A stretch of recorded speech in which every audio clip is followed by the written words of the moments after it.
beautiful tonight. And Mike, you look beautiful too. Now let's get into why we're all gathered here tonight. Fornication.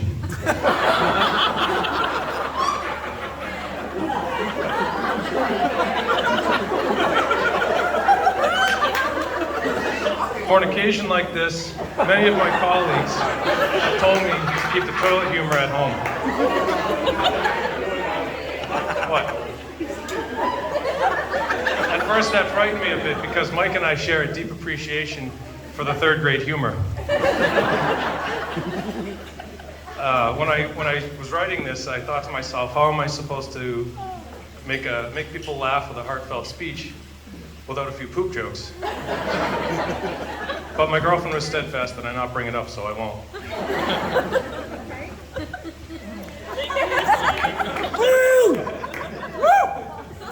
I've known Mike for about 17 years. We went to UMass together, studied landscape construction, and then worked together for Doug and Andy McDuff at their company, Landscape America. For those of you who don't know those guys, they're over there. I'll leave some cards on the table. Anyway, Mike and I used to go to Dollar Cheeseburger night, cheeseburger and PBR night, on Tuesdays at Bar Louie, and still to this day an annual Saco trip, although I missed this year. And those were the times that I got to really know Mike. The super laid back, tree loving, don't put any cheese on my stinking bacon, egg, and cheese Mike.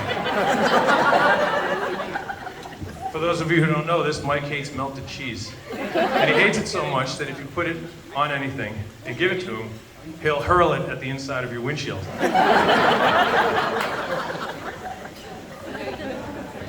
All jokes aside, Mike is one of the greatest guys I've ever met. He's incredibly honest, genuine, hardworking, and again, he's really laid back. He's so laid back, I had to say that twice.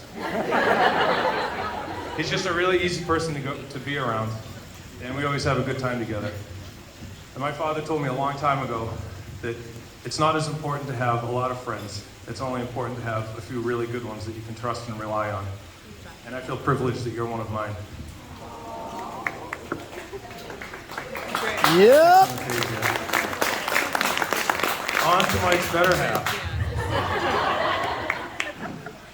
I met Amanda a little while after she and Mike had started dating. And I could tell that he really liked this girl because he actually talked about her at work, which rarely happens. The first time I met her was at Toby Keith Bar, which is, I believe, the first time you guys met randomly. Did you Bernie into Amanda to get her attention? Okay. Anybody that doesn't know that, the Bernie is Mike's favorite move, dance move. And he's great at it. She and Mike were with a bunch of Amanda's friends. She had an impressive entourage of mostly single women, none of whom were interested in me. So I knew we had a smart bunch on our hands, with standards.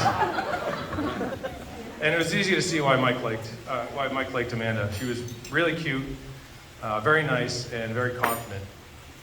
And after a few times of hanging out with Mike and Amanda, it was apparent that they had something special going on. They would laugh at each other and with each other, sharing their similar sense of humor.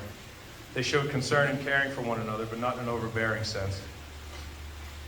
Sorry, I lost my place. They could disagree, but never be disrespectful. And they had an admiration and a respect for one another that you can see in their eyes and their body language because they were in love. When you look at Mike and Amanda, what do you see? I see two people who love each other so much, it's visible to passersby. They're best friends. The peanut butter to her jelly. The mask to his COVID. The 6 to her 9.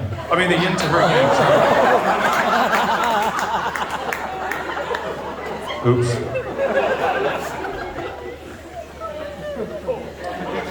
Before I finish up, sorry. Try the poop jokes. Try the poop jokes. I'm not done. So I have a few words of advice for you both from someone with no experience in your position. Amanda, the difference between light and hard is that Mike doesn't have trouble sleeping with the light on. I'll let that marinate for a second. And Mike, don't forget to be spontaneous but tasteful. Kinky is using a feather, but perverted is using the whole chicken.